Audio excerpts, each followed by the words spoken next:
আমি আপনাদেরকে আজকে চমৎকার একটা কথা বলে দিব আলোচনায়। মাত্র 2 রাকাত নামাজ। কয় রাকাত? আমরা এখানে যারা আছি, আমরা চাই না পৃথিবীতে টাকার মালিক হতে, পয়সার মালিক হতে চান না, বাড়িঘরের মালিক হতে চান না, খুব সম্মানের সাথে ইজ্জতের সাথে থাকবেন, অসুস্থ মুক্ত থাকবেন চান না, আল্লাহর কাছ থেকে কিছু আদায় করতে চান না। পৃথিবীর সবাই যদি আপনার দুশ্মন হয়ে যায়, পুরা এলাকা পুরা দুনিয়া যদি আপনার বিরুদ্ধে কোর্টে মামলা করে, আপনি জিতবেন, কেউ আপনার ক্ষতি করতে পারবে না, আপনারা চান না। লাগবে 2 রাকাত নামাজ।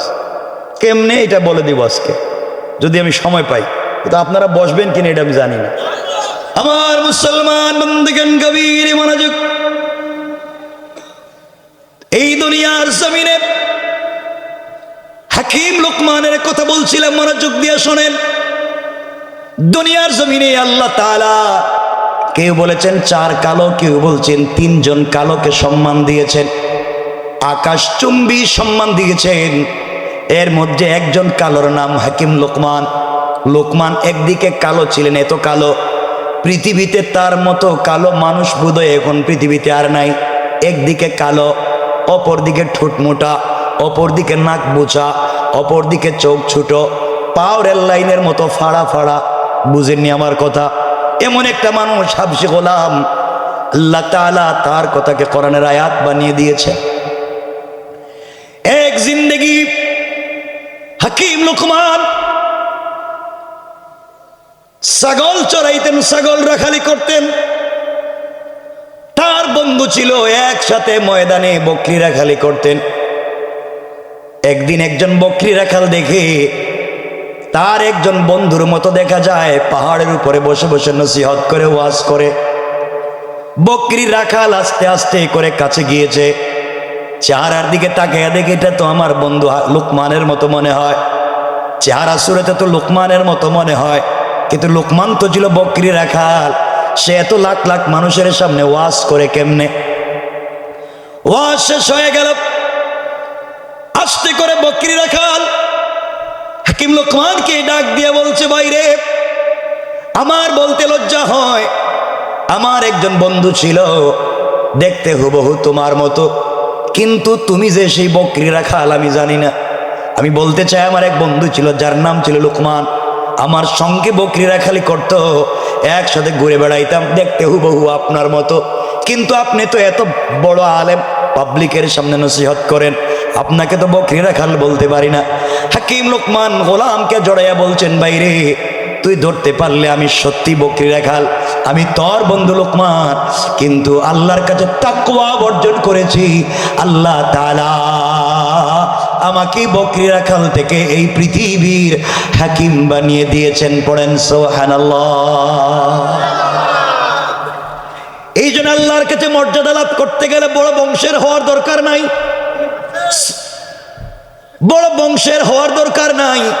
সুইপার চাইলে আল্লাহর কাছে মর্যাদাশীল হতে পারে, বেনওয়াল আল্লাহর কাছে মর্যাদাশীল হতে পারে। আল্লাহর কাছে ইন্না আকরামাকুম ইনদাল্লাহি আতকাকুম, যে যার তাকওয়া বেশি সে আল্লাহর কাছে বড় মুত্তাকি। কথাগুলো শোনেন। হাকিম লোকমান তার সন্তানকে ওসিয়ত করলেন, তিনি বললেন, মসবির আলা মা আসাবাক, বিপদে পড়ে গেলে ধৈর্য ধারণ করবা, ধৈর্য ধরে ধারণ করতে পারো। হাসবি আল্লাহ, আল্লাহ আমার জন্য যথেষ্ট, এই কথা যদি বলতে পারো, পৃথিবীর সবাই যদি তোমার বিরুদ্ধে চলে যায়, হেফাজত করার জিম্মাদার স্বয়ং আল্লাহ। সুবহানাল্লাহ পড়েন, আরো জোরে পড়েন। আপনাদেরকে অসুবিধা হইতেছে, কষ্ট হইতেছে? এত আসতে বললেন, কষ্ট হচ্ছে? এত আসতে করে দিকে, এটা মনে হয় আরেক এলাকার থেকে এসে নাকি? তা সব তো এক এলাকারই। সবাই জুড়ে আল্লাহু আকবার বলেন। এরপর এই সাইড থেকে আওয়াজ একটু কম হইতেছে, জোয়ান তো এদিকেই বেশি দেখতেছে।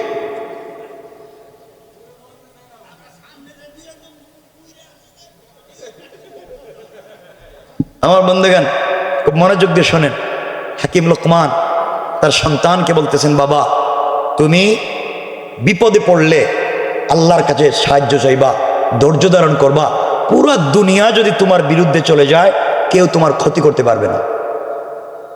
না সুবহানাল্লাহ, এটা আগামী বছর কই। সন্তান বলছে, আব্বা আমি যে আল্লাহর কাছে সাহায্য চাইবো, তাকে কি দেখা যায়? হাকিম লোকমান বলছেন না, আল্লাহকে তো দেখা যায় না। কই না, আমাকে দেখতেইব।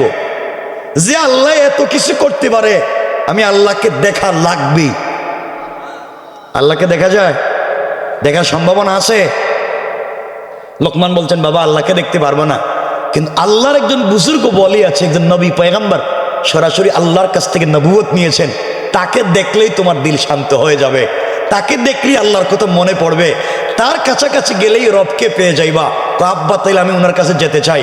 বলে, বাবা তার বাড়ি তো 5 থেকে 700 মাইল দূরে, তো আমি যেতে চাই। আল্লাহকে যখন পাইলাম না, দেখতে পাইলাম না, তার বন্ধুরে তো দেখতে পাবো। সুবহানাল্লাহ বললেন না? কারণ যার সাথে প্রেম থাকে, তারে না পাইলেও, তার বাড়ির ধুলিকো না পাইলেও ভাল লাগে, ঠিক কিনা?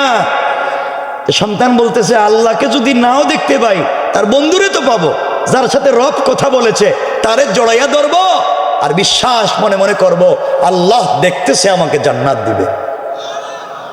ছোট বাচ্চা, ছোট, চলতেছেন, পয়গম্বরে বাড়িতে যাবেন, হাকিম লোকমান নিয়ে যাচ্ছেন।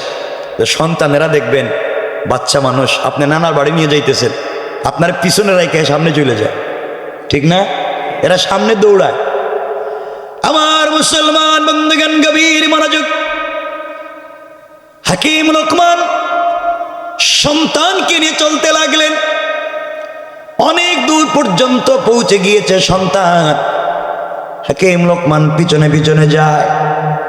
কিছু দূর যাওয়ার পরে 300-400 মাইল পর্যন্ত অতিক্রম করেছে। সন্তান হাঁটতে হাঁটতে, আল্লাহর কি মানসা, আল্লাহর কি ইচ্ছা, রাস্তার মধ্যে একটা মৃত প্রাণীর হাড্ডি, মরা প্রাণীর হাড্ডি, হাড় এইভাবে শক্ত হয়ে দাঁড়িয়ে আছে।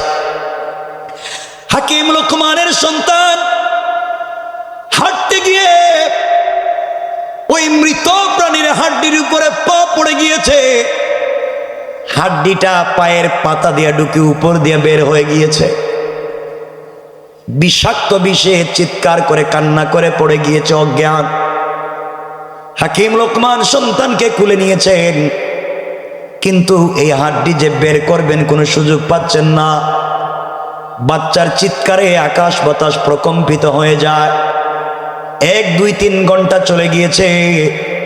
চিন্তায় পড়ে গেলেন, আল্লাহকে ডাক দিয়ে বলছেন, আল্লাহ, সন্তানকে নিয়ে বের হয়েছিলাম তোমার বন্ধুরে দেখাবো। আমার সন্তানের মনে বড় আশা ছিল আল্লাহর বন্ধুর বাড়িতে যাবে, তার মনে বড় আশা।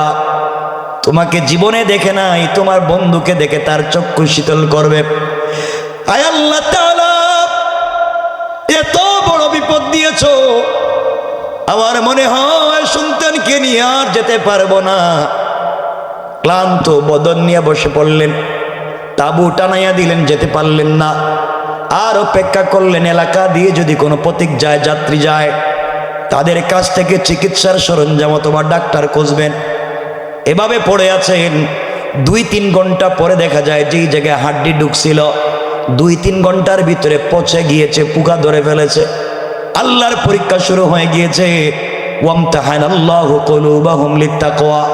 আল্লাহ যে বলছেন বিপদে পড়লে ধৈর্য ধারণ করো, কেউ না থাকলেও আল্লাহ থাকবেন। আর আল্লাহ বুঝাতে চাইলে অনেক সময় ছোট ছোট বিপদ দিয়ে বড় বিপদ থেকে আল্লাহ বাঁচাতে চায়। আমার বন্ধুগণ, আস্তে আস্তে পা পচে যেতে লাগলো।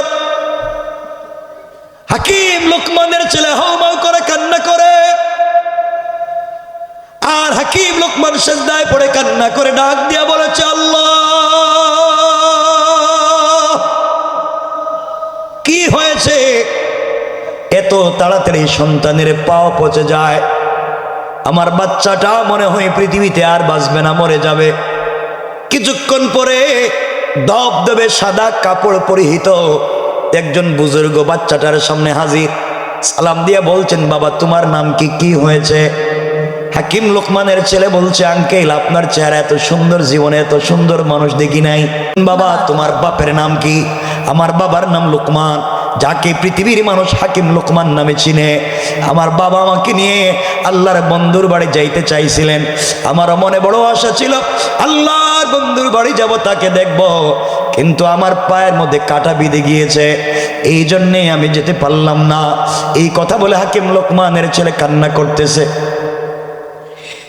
এই আশা লোকটা প্রতীক মুসাফির দবদবে কাপড়ের ভিতর থেকে তার হাত বের করেছে, সফেদ হাত বের করে হাকিম লোকমানের ছেলের জি পায়ে হাড্ডি ঢুকেছে, হাত পায়ের উপরে রেখেছে, আস্তে করে হাড্ডিটা বের হয়ে গিয়েছে, পা সুস্থ হয়ে গিয়েছে, আগের চাইতে পাটা সুন্দর এবং শক্তিশালী হয়ে গিয়েছে। সন্তান বাপকে ডাক দিয়া বলেছে, আব্বা সেজদা থেকে তুমি মাথা উঠাও বাবা, কে এসেছে তুমি তাকাইয়া দেখো। কে জানে আসলো, আমার পায়ে হাত দিলে সব ভালো হয়ে গিয়েছে। হাকিম লোকমান মাথা উঠালেন, জিজ্ঞাসা করলেন আপনি কে জানতে চাই? ডাক দিয়া বলছেন, লোকমান রে, আপনি ঘর থেকে বের হওয়ার সময় 2 রাকাত সালাত নামাজ পড়ে বের হয়েছেন, ওইটা বলবো। ওই 2 রাকাত নামাজ সালাত পড়বার কারণে আল্লাহ বলছেন এই 2 রাকাত নামাজ যেই ব্যক্তি পড়বে আল্লাহ তাআলা আসমান থেকে একজন রহমতের ফেরেশতা পাঠাইয়া তার জিম্মাদার বানাইয়া দিবে, রাস্তায় যেন বিপদ না হয়। আপনার এত বড় বিপদ হয়ে গিয়েছে, হাত দিয়েছে আমি রহমতের ফেরেশতা, আপনার বাচ্চা সুস্থ হয়ে গিয়েছে। হাকিম লোকমান বললেন, জানতে চাই আমরা ভালো কাজে বের হয়েছিলাম, নবীর দরবারে যাব, বিপদ হয়ে গেল, কারণ কি? ডাক দিয়া বলছেন, শোনো লোকমান, এই ছোট বিপদ দিয়া বড় বিপদ থেকে তোমাদেরকে বাঁচিয়ে দেওয়া হয়েছে। যে এলাকায় যেতে চাইলা ওই এলাকার মানুষেরা তাদের নবীর সঙ্গে বেয়াদবি করেছে, অন্যায় নাফরমানি করেছে, এই জন্য আল্লাহ তাআলা ওই জাতির উপরে আসমান থেকে পাথর বর্ষণ করে শিলা বৃষ্টি দিয়ে আগুন নিক্ষেপ করে তাদেরকে হত্যা করতেছেন, তাদের উপরে আল্লাহর গজব চলতেছে। এই জন্যে হালকা পায়ের মধ্যে হাড্ডি ঢুকাইয়া দিয়া আপনার বাচ্চাকে এখানে থামাইয়া দিলেন, না হয় আপনারাও ওখানে চলে যাইতেন, আপনারও জুলুমের শিকার হয়ে মরে যাইতেন। আল্লাহ ছোট বিপদ দিয়া বড় বিপদ থেকে আপনাদেরকে বাঁচাইয়া দিয়েছে। সুবহানাল্লাহ, জুড়ে বলেন। চিন্তা করতে পারতেছেন আল্লাহ পারে কি পারে না? পারে কি পারে না? আপনাদের অসুবিধা হয়? পারে। আল্লাহ চাইলে সব পারে। আল্লাহ চাইলে এই রমজানে দেখবেন, রমজানে খেজুরের বদলা বড়ইও খাওয়াইতে পারে। পারে না? খেজুরের বদলা বড়ই খাওয়াইতে কইছে। তোমরা 5 স্টার হোটেল থেকে আইনা কুরমা পোলাও খাইবা ইফতারের সময়, আর আমাদের বড়ই খাওয়াইবা। কথা বলেন না কেন? এই উল্টা কথা আমাদেরকে বুঝাইতেছে। কষ্ট পাইলেন আমার কথায়? অসুবিধা হচ্ছে? পিছনে মনে অসুবিধা হইতেছে। অসুবিধা হয়? আওয়াজ করে বলেন লিল্লাহে তাকবীর। এই আওয়াজ দিলে ওয়াজ করতাম না, সারা ওয়াজ তো সামনে রয়েছে। জোরে বলেন নারে তাকবীর। এই আওয়াজ আপনারা কইেন না তো, এদেরকে পরীক্ষা করে আপনারা বলেন তো নারে তাকবীর। এখন একটু কইলো দেখলাম, দেখছেন নি? আরেকটু জোরে বলেন নারে তাকবীর। বাবা, এদের তো সাউন্ড আছে, আপনারা পারবেন নি এদের সাথে? জোরে বলেন তো আপনারা নারে তাকবীর। ওরে বাবা রে, ঠিক আছে মোটামুটি এই লেভেল। আপনাদের কইতাম নি, আপনারা তো বসে রয়েছেন। হ্যাঁ, এতিমের মতো আপনারা থাকেন এভাবে, আপনাদের সাথে কথা কমনে আমি সবাই মিলে মিশেই তো, কষ্ট নাই তো? কথাগুলো মনোযোগ দিয়ে শোনেন। 2 রাকাত নামাজ যদি ঠিক মতো পড়তে পারেন বাঁচাইয়া দিবেন কে? শুধু বাঁচাইয়া দিবেন না, আপনি সুন্দরী বউ চান, বউ পাইবেন। মুরব্বীরা চিন্তা করতেছে এই বয়সে কি আবার বিয়ে করুন নাকি? এই বয়সে না, আপনাদের না, আর করলেন। এখন তো সবাই করতেছে, দেখতেছে, ঠিক কিনা? ঠিক কইতেছে। হ্যাঁ, কি বুড়ো মানুষের বেশি লাগে? আমার বন্ধুগণ, কথাগুলো মনোযোগ দিয়ে শোনেন। 2 রাকাত নামাজ, পৃথিবীতে যা চাইবেন সব পাইবেন। সুবহানাল্লাহ বলেন, আর একটু জোরে বলেন। আমি কি 2 রাকাতের কথা বলবো? আপনি যে নিয়তে পড়বেন, যে নিয়ত, সাথে সাথে কবুল। মানে আপনি যদি আল্লাহর কুদরতকেও চেঞ্জ করে দিতে চান, আপনি নিয়ত করেন আল্লাহ আজকে রাত্রে তুমি দিন বানাইয়া দাও, এলে হইব? এটা কাজ হইতো না। আল্লাহ সোনারে তুই মাটি বানাইয়া দাও, কাজ হইতো না। আপনি আল্লাহর তৈরি কোনো জিনিসের পরিবর্তন চান, খালকের পরিবর্তন হারাম। কি এটা পারবেন না আপনি। আপনি আল্লাহর কাছে চাইবেন, আল্লাহ হায়াত বাড়াইয়া দাও, রিজিক বাড়াইয়া দাও, বাচ্চা কাচ্চা দাও, আল্লাহ এগুলো দিয়ে দিবে। সুবহানাল্লাহ বলেন। আমি কি বলতাম? শুনবেন তো, বেশি বলতাম না, আবার সংক্ষেপ করে করে বলে দিন। কয় রাকাত? 2 রাকাত নামাজ ঠিক মতো যদি পড়তে পারেন সব পেয়ে যাইবেন। সুবহানাল্লাহ কোন জোয়ানেরা তো বসে রয়েছে, এরা তো কিছু কয় না, চান্সে আছে এরা। আজকাল কি আমাদের পরিবার সুন্দর না? খুব মনোযোগ দিয়ে শোনেন, 1-2 মিনিটের কথা। পরিবার সুন্দর না, এজন্য পরিবারকে সুন্দর করেন। রাসূল পাকের পরিবার কত সুন্দর ছিল। খাদিজাতুল কুবরা বিশ্বনবী, স্বামী স্ত্রী সম্পর্ক কত ভালো ছিল। আল্লাহ তাদের ঘরে জন্ম দিয়েছেন হযরতে ফাতেমা। সুবহানাল্লাহ বলেন না। ফাতেমা কে? সাইয়্যিদাতু নিসাই আহলিল জান্নাহ, জান্নাতি মহিলাদের নেত্রী। আর হযরতে ফাতেমা, হযরতে আলী, স্বামী স্ত্রী সম্পর্ক কত চমৎকার ছিল। আল্লাহ তাদের ঘরে জন্ম দিয়েছেন সাইয়্যিদা শাবাবি আহলিল জান্নাহ, হযরতে হাসান, হযরতে হুসাইন। পড়েন সুবহানাল্লাহ। তাদের পরিবার কত সুন্দর, তাদের বাচ্চা কাচ্চা কত সুন্দর। আর আমাদের ঘর থেকে আজকালকে শাহজালাল, শাহপরান, জুনাইদ বগদাদি, আব্দুল কাদের জিলানী, মঈনুদ্দিন চিশতি, খাজা কুতবুদ্দিন বখতিয়ার কাকি, এমন আল্লাহর ওলিরা আমাদের মায়েদের ঘর থেকে জন্ম নেয় না। আজকালকে আমাদের মায়েদের ঘর থেকে জন্ম নেয় বল্টু মিয়া। বল্টু বল্টু দুনিয়া এসে কিচ্ছু খায় না। ওরে কিছু খাওয়াইতে গেলে আগে টেলিভিশনে দেখাইতে হয় মুটু পাটলু, ঠিক কিনা? হে নাইলে খাইতোই না। বাপের হাতে মোবাইল, ছেলের হাতে আইপ্যাড, মায়ের হাতে ল্যাপটপ, যার যার কাজ নিয়ে ব্যস্ত। তাহলে সন্তান ভালো হওয়ার কোনো সম্ভাবনা আছে? ঠিক কিনা? এই জন্য পরিবারকে সুন্দর করেন ইনশাল্লাহ। কেউ কয় না ইনশাল্লাহ। কেমনে করবেন? কেমনে করবেন? আজকে মাঝে মাঝে ঘরে গেলে স্ত্রীকে সালাম দিয়েন, বউরে সালাম দিয়েন। রাসূল পাক পুরা জিন্দেগি, আম্মাজান আয়েশা বলেন, আম্মাজান আয়েশা হাদিসের কথা বলছি, আম্মাজান আয়েশা বলেন পুরা জিন্দেগি রাসূল আমাকে সালাম দিয়েছেন। আমি কত চেষ্টা করছি নবীজিকে সালাম দেওয়ার, জিন্দেগিতে পারি নাই। আমি কত চেষ্টা করছি, পর্দার আড়ালে গোপনে ছিলাম, ঘরের দরজার চিপায় ছিলাম, রসুলকে আগে সালাম দিব। কিন্তু কি আমার ভাগ্য, রসুল আমার দেখেও নাই, বহুত দূরেই থাকতে আমার সালাম দিত। সুবহানাল্লাহ বলেন না। আম্মাজান আয়েশা বলেন আমি যখন দেখতাম নবীজি ঘরে আসতেছেন, ঘরের দরজার চিপায় লুকায় যেতাম, পর্দার আড়ালে লুকিয়ে যেতাম, নবীজি যেন আমার দেখতে না পান। আমার যখন আসবেন আমি দরজা খুলে দিয়া ঝাপটি মেরে জড়াইয়া ধরে আমি কপালে চুম্বন দিয়ে সালাম দিব। কিন্তু আম্মাজান আয়েশা বলছেন আল্লাহে, আল্লাহর জাত ও সিফাতের কসম, আমি আমার জিন্দেগিতে আমার স্বামীরে সালাম দিতে পারলাম না, বরং স্বামী রাসূল পাক ঘরে আসার আরো দূরে থাকতে সালাম দিতেন। এখান থেকে কি বুঝলেন? এখান থেকে কি বুঝছেন? আপনারা দিবেন। রসুল যদি নিজের স্ত্রীরে সালাম দিতে পারছেন, আপনারা পারবেন না? হাদিসে কুদসিতে আল্লাহ বলেছেন, যেই ঘরে স্বামী স্ত্রীকে, স্ত্রী স্বামীকে সালাম দেয়, আল্লাহ এই ঘরে 100 থেকে 300টা বারাকাতের দরওয়াজা খুলে দেয়। তো সালাম দিবেন তো সবাই? বলেন না, সালাম দিবেন তো সবাই?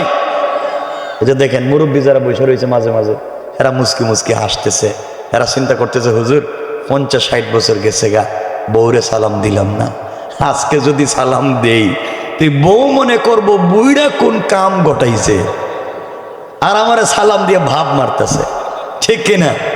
যাই মনে করুক আপনি সালাম দিবেন, এটাই শেষ কথা ইনশাল্লাহ। সবাই বলেন না। আজকে ওয়াজের পরে বাসায় গিয়া ঘরের দরজা দাঁড়াইয়া বলবেন স্ত্রী আসসালামু আলাইকুম ওয়া রাহমাতুল্লাহ। বউ কইব মা এত রাত্রে বুড়ারে কোন ভূতে ধরলো? আপনি বলবেন কোনো ভূতে ধরে নাই, হুজুর এই মাত্র ওয়াজ করছে, আমরা সুন্নাত আদায় করছি ইনশাল্লাহ। সালাম দিবেন তো? জওয়ানেরা কি খবর? তোমাদের তো বউ নাই, বাচ্চা গেছো গা, তোমরা তো বউ নাই, তো আহলাল বায়াত যারে পাইবা তারে সালাম দিবা। তোমাদের তো বউ নাই, কিন্তু প্রেম তো 2-4-5টা করছো, ঠিক কিনা? ঠিক কইছে কেডা রে? এখানে ঠিক কই আবার কি? মাঝে মাঝে ঘরে গেলে পরিবারকে সুন্দর করেন, স্বামী স্ত্রীর বর্নিং চমৎকার করেন, স্বামী স্ত্রীর কেমিস্ট্রি চমৎকার করেন, উত্তম সন্তান জন্ম নিবে। এই জন্য ঘরে গেলে একজন আরেকজনকে মাঝে মাঝে নিজের স্ত্রীরে মাঝে মাঝে মুখে উঠে খাওয়াইয়া দিন। হ্যাঁ, ঠান্ডা হয়ে গেছে কেন? বলছি মাঝে মাঝে বউরে নিজের হাতে খাওয়াইয়া দিয়েন। হ্যাঁ, তোমরা যে ইনশাল্লাহ কইতেছ, বিয়া তো আর 30 বছর বাকি, বেটা যারা কইব হেদেরকে কইতে পারি না, এরা কই ইনশাল্লাহ। তোরা বিয়া কপালে আসেন এটাও বুঝতেছ না তুমি, এরা এখানে কই ইনশাল্লাহ। যাদেরকে বলাচ্ছি হেরা বলতেছে না। আম্মা জান আয়েশা বলেন, পুরা জিন্দিগি রাসূল আম্মা জান আয়েশাকে মুখে উঠে খাইয়ে দিয়েছেন, আম্মা জান আয়েশাকে কুলে করে ঘুম পড়াইছেন, আম্মা জান আয়েশার কাপড় পরাইয়া দিয়েছেন, আম্মা জান আয়েশার মাথায় তৈল দিয়া চিরুনি দিয়া চুলগুলা ছড়াইয়া নিজের হাতে রসুলে পাক চুলগুলা বেনি করে দিয়েছেন। সুবহানাল্লাহ বলেন। কেমন ভালোবাসা ছিল! দিনের কাজ করছেন, যুদ্ধ করছেন, জিহাদ করছেন, দেশ চালাইছেন, এত কিছুর পরেও আয়েশা গড়ে নিজের স্ত্রীর মুখে উঠে খাওয়াইতে পারছেন। আপনারা পারবেন না? বলেন না ইনশাআল্লাহ, সবাই বলেন। মুরব্বীরা তো কইতো না, এটাই বুঝতেছে। হেরা তো চিন্তা করতেছে, রে বাবা এই বয়সে যদি বউরে খাওয়াই মুখে উঠে, তো বউ মনে করবো মনে হয় আরেক বিয়া করার জন্য আমার বিষ খাওয়াই মাইরে ফেলাইতেছে। কিন্তু বাকি যারা আছো খাওয়াইবা তো ইনশাআল্লাহ। জোয়ানেরা বলো না ইনশাআল্লাহ, আরেকটু আওয়াজ করে বলো না ইনশাআল্লাহ। তোমাদের আওয়াজে আমার সন্দেহ হইতাছে, একটু জোরে কও ইনশাআল্লাহ। তোমাদের আওয়াজে আমার সন্দেহ হইতাছে যে খুলনার যুবকেরা আদর করে মোহাব্বত করে ভালোবাসে বোধ মনে হয় তাদের স্ত্রীরে মুখে উঠাইয়া খাওয়াইতে পারবে না। তারা আদর করে মোহাব্বত করে ভালোবেসে মুখে উঠাইয়া খাওয়াইতে পারবে ওই পাশের বাসার ভাবিরে, ঠিক কিনা? এটা ঠিক কইছে, এত জোরে কেডা রে? ভাবিরে খাওয়াইব কই ঠিক, বউরে খাওয়াইব কিছু কয় না। তো বউ তোমাদের ফিডাইব না, কে ফিডাইব? সব উল্টা বুঝে, এটা দিকে উল্টা ওয়াজ বুঝে। আমার বন্ধুকে নামাজ কয় রাকাত? খুব মনোযোগ দিয়ে শুনেন, লাইফ কামিয়াব এটা বলে আমরা আলোচনাকে সংক্ষেপের দিকে নিয়ে যাব, রাত অনেক হয়ে যাচ্ছে।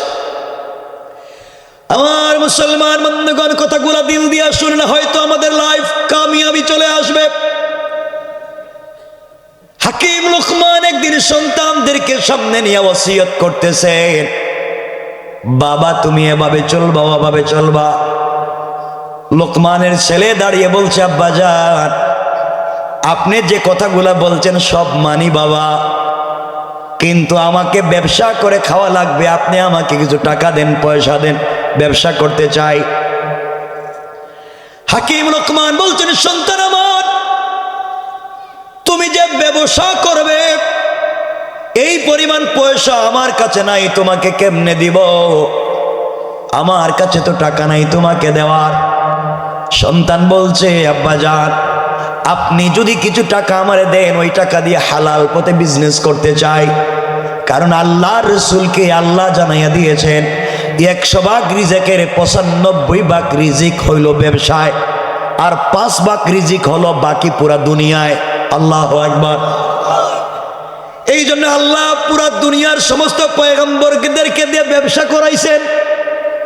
নবীর সকল সাহাবীরা দুনিয়ার জমিনে ব্যবসা করেছেন, আর আমরা ব্যবসা বাদ দিছি। আমার বন্ধুগণ, হাকিম লোকমানের ছেলে বলছে, বাবা ব্যবসা করতে চাই, টাকা দেন।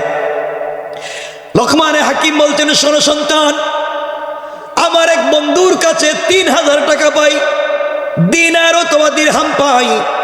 ওই টাকাগুলা যদি তুমি নিয়ে আসতে পারো, ওই টাকাগুলা দিয়ে তুমি ব্যবসা করো, আমার আপত্তি নাই।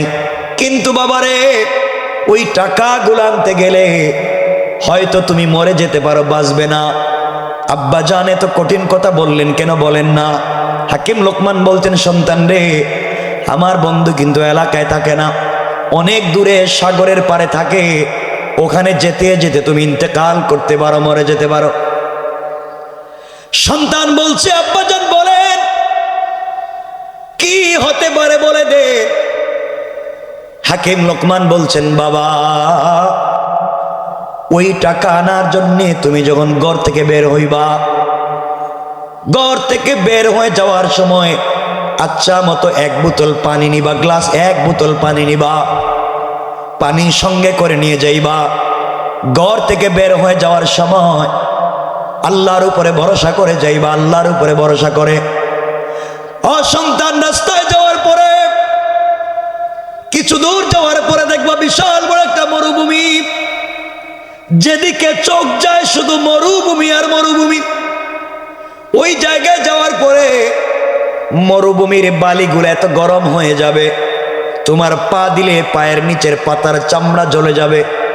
তোমার ব্যাগের ভিতরে যেই পানি আছে ওই পানিগুলা গরম হয়ে টকবক করে উতরাবে। এমন বিপদে পড়ে যাইবা, এমন সময় তুমি মরেও যাইতে পারো। ও সন্তান, ওই বিপদ থেকে তোমাকে বাঁচা লাগবে। সন্তান বলছে, আব্বা জান ওই বিপদ থেকে বাঁচবো আপনি বলেন না কেমনে বাঁচবো? আপনি তো আল্লাহর অনেক কাছাকাছি, আল্লাহ আপনাকে হাকিম বানিয়ে দিয়েছে, আপনি বলেন এত বড় বিপদ থেকে আমি কেমনে বাঁচবো? তিনি বললেন, বলবো শোনো। ও বাবা, আরো কিছু দূর যাওয়ার পরে তোমার ক্লান্তি আসবে, পানি পান করার দরকার পড়বে, তুমি তখন পানি খুঁজে পাইবা না। ও আমার সন্তান, তোমাকে একটা কথা বলে দিই, 2 রাকাত নামাজ পড়বা। ওই 2 রাকাত নামাজ পড়ে তুমি যখন ডান দিকে সালাম ফিরাবা, সালাম ফিরাইয়া দেখবা বিশাল মরুভূমির মধ্যখানে সুন্দর একটা জঙ্গল দেখা যায়। ও সন্তান, ওই জঙ্গলের কাছাকাছি চলে যাইবা। জঙ্গলে যাওয়ার পরে জঙ্গলের বিশাল বড় বড় সিংহ, বাঘ, ভাল্লুক তোমাকে খেয়ে ফেলার জন্য আসবে। ওই সময় আবার 2 রাকাত নামাজ পড়বা, আল্লাহর কাছে সাহায্য চাইবা, সালাম ফিরাইয়া দেখবা সব প্রাণীরা চলে গিয়েছে। তোমার তৃষ্ণার প্রয়োজন, ওখানে গিয়া দেখবা 2টা পাহাড়ের চিপা থেকে ঝর্ণার মতো ঠান্ডা পানি গড়াইয়া পড়ে যায়। ও সন্তান, ওখানে যাওয়ার পরে ইচ্ছা মতো পানি পান করবা। তোমার বোতল থেকে গরম পানি ফেলে দিয়ে ঠান্ডা পানি নিবা। এরপরে যখন মানুষ ঠান্ডা পানি পান করে ক্লান্তি আসে, ঘুম আসে, সন্তান রে জঙ্গলের ভিতরে থাকবা না, খবরদার বের হয়ে যাইবা। বের হওয়ার পরে তোমার ক্লান্তি আসবে, আবার 2 রাকাত নামাজ পড়বা। কি নামাজ আমি বলে দিচ্ছি। 2 রাকাত নামাজ পড়ে যখন সালাম ফিরাবা, তাকায়া দেখবা যেই মরুভূমিতে একটা গাছ নাই, তরুলতা কিছু নাই, সালাম ফিরাইয়াই দেখবা ওই মরুভূমির মধ্যখানে বট গাছের মতো একটা বড় গাছ দেখা যায়। ও বাবা, খবরদার ওই গাছের নিচে ছায়ায় তুমি আশ্রয় নিতে যাইবা না। গাছের নিচে গেলেই তুমি মরে যাইবা। সন্তান বলছে, আব্বা জান মরেই যদি যাব তাইলে গাছের প্রয়োজন কি? ও বাবা, তুমি আবার 2 রাকাত সালাত পড়বা। সালাত পড়বার পরে তাকাইয়া দেখবা গাছের গোড়ায় একজন মুরব্বী বসে আছে। ওই মুরব্বী যদি তোমাকে ডাক দে, হাকিম লোকমানের ছেলে বলে, তাহলে বুঝবা আমাকে সে চিনে। সে যদি বলে তার রানের উপরে মাথা রেখে ঘুমিয়ে যাইতে, বিশ্রাম নিতে, তাহলেই তুমি কেবল ঘুমাইবা। আর সে যদি তোমাকে না বলে, তুমি ধারে কাছেও যাইও না, তুমি মরে যাইবা। ও আমার সন্তান, এতগুলা বিপদ থেকে যদি তুমি বেঁচে যাও, এতগুলা বিপদ থেকে যদি তুমি বেঁচে যাও, আমার মন বলছে গাছের গোড়ায় গেলেই তুমি মরে যাইবা। কিন্তু কুদু মুরব্বীকে যদি পাও, সে যদি তোমাকে পরামর্শ দেয়, তার পরামর্শ মতো চলবা। বাবারে, ওই জায়গায় তুমি বেঁচে যাও, এরপরে তুমি আবার লম্বা সফর করতে হবে। যাওয়ার সময় মুরব্বীকে বুঝাইয়া দেখবা সঙ্গে করে নিয়ে যাওয়া যায় কিনা। ওই মুরব্বীকে সঙ্গে করে যদি নিয়ে যাইতে পারো, সামনে যাওয়ার পর একটা বড় গ্রাম পাইবা, মহল্লা পাইবা। মহল্লায় যাওয়ার পরে 3 দিন তুমি থাকবা। ওই মহল্লার মানুষকে লোকমান হাকিম পরিচয় দিবা, লোকমান হাকিমের ছেলে।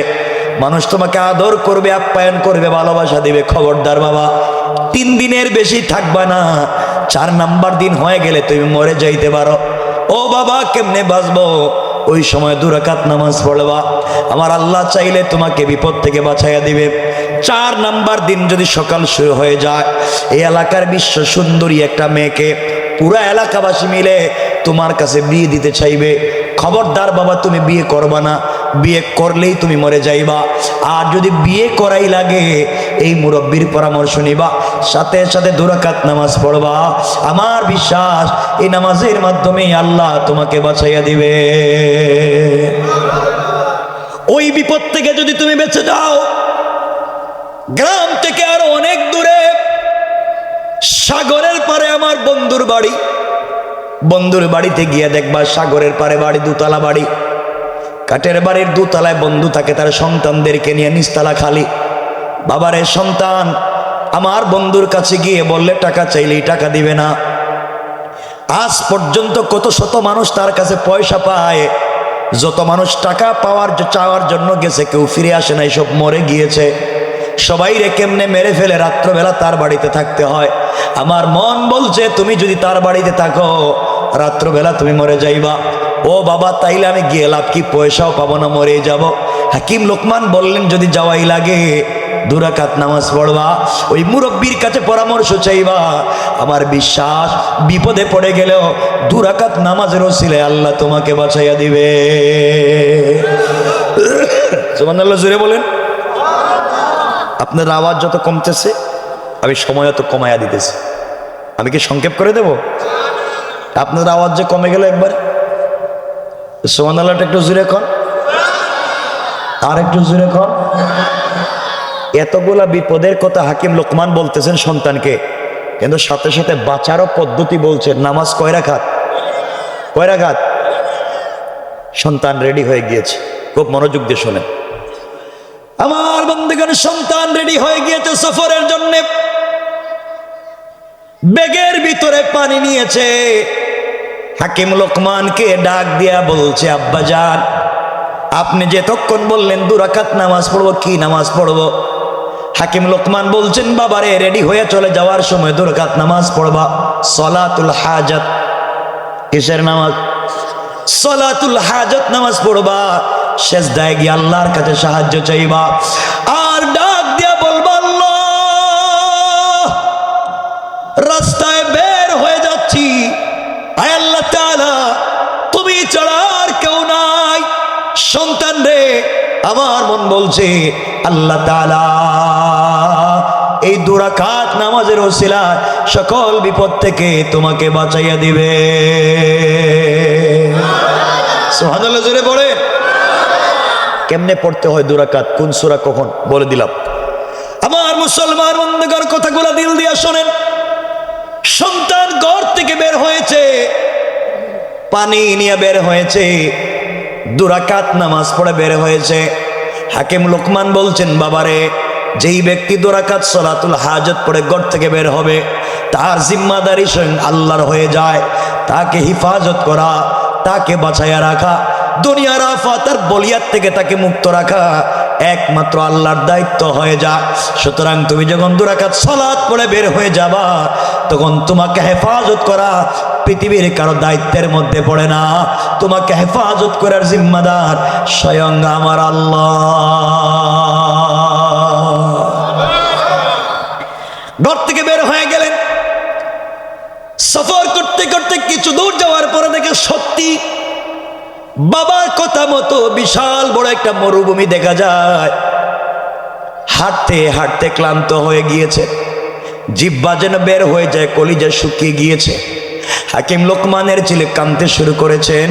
পায়ের দিকে তাকায় দেখে পায়ের তলার চামড়া ছুটে গিয়ে রক্ত পড়তেছে মাটিতে, বালিও রক্তে লাল হয়ে যায়, আর হাঁটতে পারলেন না। কি করবেন? হঠাৎ মনে পড়েছে ব্যাগের ভিতরে পানি আছে। ব্যাগের ভিতর থেকে বোতল পানির বের করেছেন।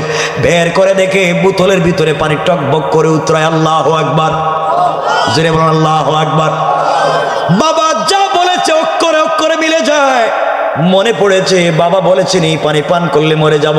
আবার হঠাৎ মনে পড়েছে বাবা বলেছেন বিপদে পড়ে গেলে 2 রাকাত, কথা বলেন, সাজদার মধ্যে পড়ে আল্লাহকে ডাক দিয়া বলেছে, আল্লাহ সাজদায় পড়ে গিয়েছি, একমাত্র তুমি ছাড়া আমার আর কেউ নাই, তুমি যদি না বাঁচাও কে আমাকে বাঁচাবে? এইভাবে 2 রাকাত নামাজ পড়ে যখন সালাম ফিরাইয়া দিয়েছে, সালাম ফিরাবার সাথে সাথে তাকাইয়া দেখে এই বিশাল মরুভূমির মধ্যখানে হঠাৎ করে সুন্দর একটা বাগান জঙ্গল দেখা যায়। হাকিম লোকমানের ছেলে ওখানে ঢুকে গিয়েছে। ঢোকার পরে দেখে বিশাল বড় বড় অজগর সাপ, বাঘ ভাল্লুক, হিংস্র প্রাণী হাকিম লোকমানের ছেলেকে আক্রমণ করার জন্য আসছে। বাবা বলেছে, বিপদে পড়লে, হিংস্র প্রাণীরা তোমাকে আঘাত করতে আসলে তুমি কি করবা? হাকিম লোকমানের ছেলে সিজদায় পড়ে গিয়ে বলছেন, আল্লাহ তুমি তো মহাপরাক্রমশালী, শক্তিশালী, আমি তোমার কদমে সিজদায় পড়ে গেলাম, কেউ নাই কে আমাকে বাঁচাবে? এই যে বিশাল প্রাণীর মধ্যখানে পড়ে গেলাম। সালাম ফিরাইয়া দিলেন। সালাম ফিরাইয়া তাকাইয়া দেখে যেই প্রাণীরা তাকে মারবার জন্য এসেছিল সবাই চতুর্দিকে দাঁড়াইয়া তাকে বেষ্টন করে তার হেফাজতের জিম্মাদারি নিয়েছে। আল্লাহু আকবার বলেন। হাকিম লোকমানের ছেলের বিশ্বাস আল্লাহর প্রতি বেড়ে গিয়েছে। বাবাজি আল্লাহর পরিচয় দিয়েছে, 2 রাকাত নামাজের কথা বলেছে। যেখানেই যাই, যত বিপদে পড়ি, নামাজের মাধ্যমে বেঁচে যাই। আবার তিনি 2 রাকাত সালাত পড়লেন। তাকাইয়া দেখে সত্যি সত্যি ওই জঙ্গলের ভিতরে 2টা পাথরের চিপা থেকে ঝর্ণার মতো ঠান্ডা পানি গড়াইয়া পড়ে যায়। হাকিম লোকমানের ছেলে ইচ্ছে মতো পানি পান করলেন। নিজের বোতল থেকে গরম পানিগুলা ফেলে দিলেন, ঠান্ডা পানি বললেন। মানুষ যখন ঠান্ডা পানি পান করে ক্লান্তি আসে না আসে না? কথা বলেন। তার ক্লান্তি এসেছে, ঘুমায়া যাইবেন জঙ্গলে। হঠাৎ মনে পড়েছে বাবার ওসিয়ত। ইয়া বুনাইয়া, বাবা ওসিয়ত করেছেন। বাবার ওসিয়ত জঙ্গলে ঘুমানো যাবে না। কেমন সন্তান বাবার কথা অক্ষরে অক্ষরে পালন করে। বাবা বলে দিয়েছেন, সন্তান রে খবরদার তুমি জঙ্গলে শুইবা না, জঙ্গলে বিশ্রাম নিবা না, বাপ বলছে বিপদে পড়বা। বাবার ওসিয়তের কথা মনে পড়ে গিয়েছে। বাবা বলেছেন বিশ্রামের কথা মনে হলে নামাজ 2 রাকাত পড়বা। সিজদায় পড়ে গেলেন, 2 রাকাত সালাতুল হাজত পড়লেন।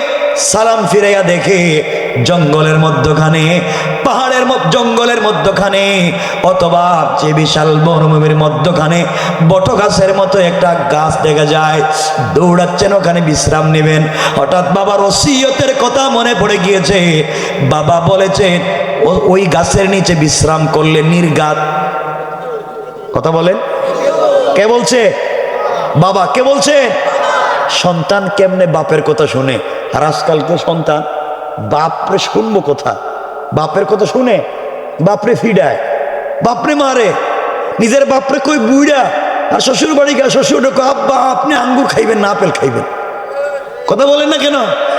নিজের বাপরে কই বুইড়া আর শ্বশুর রে গিয়ে কয় আব্বা। কত বড় শয়তান চিন্তা করছে। এগুলো নাই সমাজে।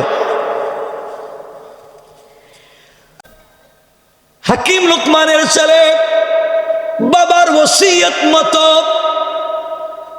গাছের গোড়ায় চলে যাবেন। বাবার ওসিয়তের কথা মনে পড়েছে।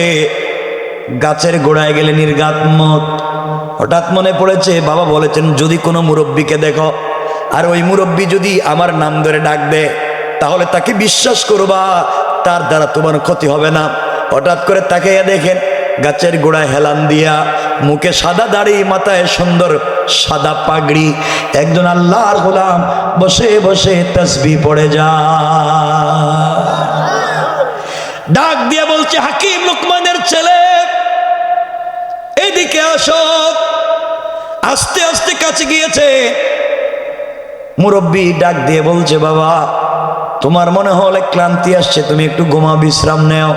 হঠাৎ বাবার কথা মনে পড়েছে। গাছের নিচে বিশ্রাম নিলে নির্ঘাত মত। কিন্তু বাবা বলে দিয়েছে যদি ওই মুরব্বী বলে তার রানের উপরে মাথা রেখে ঘুমাইতে তাহলে আল্লাহ তাআলা হেফাজত করে দিবেন। এরপরেও যদি ভয় হয় 2 রাকাত নামাজ পড়ার কথা বলছেন। তিনি মুরব্বীর কাছাকাছি চলে গেলেন। মুরব্বী ডাক দিয়া বলছে, তোমার বাবার অবস্থা কি? তোমার বাপকে আমি চিনি, তোমার বাপও আমাকে চিনে। এই বলে তিনি ওই মুরব্বীর রানের উপরে মাথা রেখে শুয়ে পড়লেন। আল্লাহর কি মানসা, আল্লাহর পরীক্ষা মুত্তসিল হয়ে গেল। হঠাৎ করে বিষাক্ত একটা সাপ গাছের ডালের উপর থেকে লাফ দিয়ে পড়ে হাকিম লোকমানের সন্তানের হাতে অথবা পায়ে অথবা মাথার কোনো এক জায়গায় দংশন করলো, কাটলো, পুরাটা বডি বিষে কালো হয়ে গিয়েছে, অন্ধকার, এখন মরে যাবে মরে যাবে। মুরব্বী চিন্তায় পড়ে গিয়েছে। আমি না সন্তানকে বলেছি, বাবা তুমি আমার রানের উপরে নিঃসন্দেহে ঘুমাইয়া যাও, তোমার জিন্দেগিতে ক্ষতি হবে না। এখন এত বড় ক্ষতি হয়েছে, কি জবাব দিব? এই চিন্তা করে মুরব্বী এই সাপটাকে ধরলেন, ডাক সাপটাকে তার মাথায় ধরে যেই জায়গায় আঘাত করে কেটে বিষ দিয়েছে ওই জায়গায় তার মুখটা আবার লাগাইয়া দিলেন। সাপ টান দিয়া বিষগুলা নিয়ে ফেলেছে, বিষগুলা খেয়ে ফেলেছে। হাকিম লোকমানের ছেলে ঘুমায়া পড়েছে, অজ্ঞান ঘুমে আছে। এই মুরব্বী সাপটাকে দুই টুকরা করলেন, লেজের অংশ জমিনে পালাইয়া দিলেন, ফেলে দিলেন, আর মাথার অংশ হাকিম লোকমানের ছেলের ব্যাগের ভিতরে ঢুকাইয়া দিছে। আল্লাহু আকবার বলেন না? হিকমত কার? আরো জোরে বলেন কার? ভাই 12:30 হয়ে গেছে। কই রে ভাই? 12:30। হ্যাঁ না, আরে শোনেন, হ্যাঁ ভাই, এই যে ভাই, এই যে গেঞ্জি, হ্যালো ভাই, আমার দিকে তাকাও। ওমা, এদিকে জুতো হাতে রয়েছে, যাই তুমি। আরে এখন একজন উঠবে, লুঙ্গি শুধু টান দিয়ে ধরে রাখবেন, তাহলে উঠলে কইয়েন আমার। এতগুলা মানুষ দেখেন বসে রয়েছে, দাঁড়ায় রয়েছে, কষ্ট করতেছে, হ্যাঁ, আর আপনি হঠাৎ উঠে যাইবেন, কষ্ট হচ্ছে আপনাদের? আমার বন্ধুদের কথাগুলো দিল দিয়া শোনেন। এক পর্যায়ে হাকিম লোকমানের ছেলের ঘুম ভেঙে গিয়েছে। ঘুম ভাঙ্গার পরে দেখে তার মাথার সামনে সাপের অর্ধেক। চিৎকার করে উঠছে, আঙ্কেল এখানে সাপের অর্ধেক কেমনে? হাকিম লোকমানের ছেলেকে মুরব্বী সব বুঝাইয়া বললেন, বাবা তুমি ঘুমাইয়াছিলা, একটা সাপ তোমাকে কেটেছে, মরা মরা হয়ে গিয়েছিলা, আমি সাপটাকে ধরে বিষটা নিয়েছি। হাকিম লোকমানের ছেলের মনে পড়েছে, বাবা বলছেন গাছের গোড়ায় থাকলেই মৌত, আর 1 মিনিটও থাকবো না। ব্যাগ হাতে নিয়ে দৌড়। ব্যাগে কি? কথা কন না কেন? ফুল না অর্ধেক? কথা বলেন না? দেখছেনি? সন্তান কি দেখছে? এত দৌড়। হঠাৎ মনে পড়েছে বাবা বলেছেন সামনের পথ আরো দুর্গম, সামনে বিপদ কম না বেশি? এই ভয়ঙ্কর বিপদে যদি বাঁচতে হয় নামাজও পড়তে হবে। আর এই মুরব্বীরে বুঝাইয়া বুঝাইয়া যদি সঙ্গে নেওয়া যায় তাহলে মুরব্বীর পরামর্শ নিলেও কল্যাণ হবে। আবার ঘুরে এসে বলে, আঙ্কেল আমি তো লম্বা সফরে যাই পয়সা আনার জন্য, আব্বার পয়সা, আপনি কি আমার সঙ্গে সফরে যাইবে? মুরব্বী বলছে, বাবা তুমি যদি নিতে চাও আমার আপত্তি নাই। এই বলে দুজন সফর শুরু করলেন। সংক্ষেপ করে দেই, লম্বা পথ যাইতে যাইতে একটা গ্রামে গিয়ে উপনীত হয়েছে। গ্রামে যাওয়ার পরে তিনি পরিচয় দিলেন, আমি হাকিম লোকমানের ছেলে। বাইরে এলাকায় কি তো চা আসেনি? কই আছে? এটা কারে খাওয়াইবার জন্য রাখছো? চিন্তা করো, কা আছে? ওয়াজের পরে করে খাওয়াইব না। যাক, লাগতো না, কষ্ট করো না তুমি, বসে। আমার মুসলমান বন্ধুগণ কথাগুলো দিল দিয়া শুনেন কি বলতে চাই। হাকিম লোকমানের ছেলে নিজের পরিচয় দিলেন, বাবার পরিচয় দিয়েছে।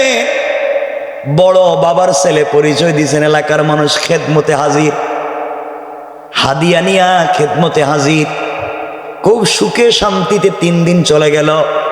হাকিম লোকমানের ছেলের দিল ভরে গেল, আমার বাপকে এত শত শত মাইল দূরেও মানুষ চিনে, আপনিও আল্লাহর জন্য হয়ে যান।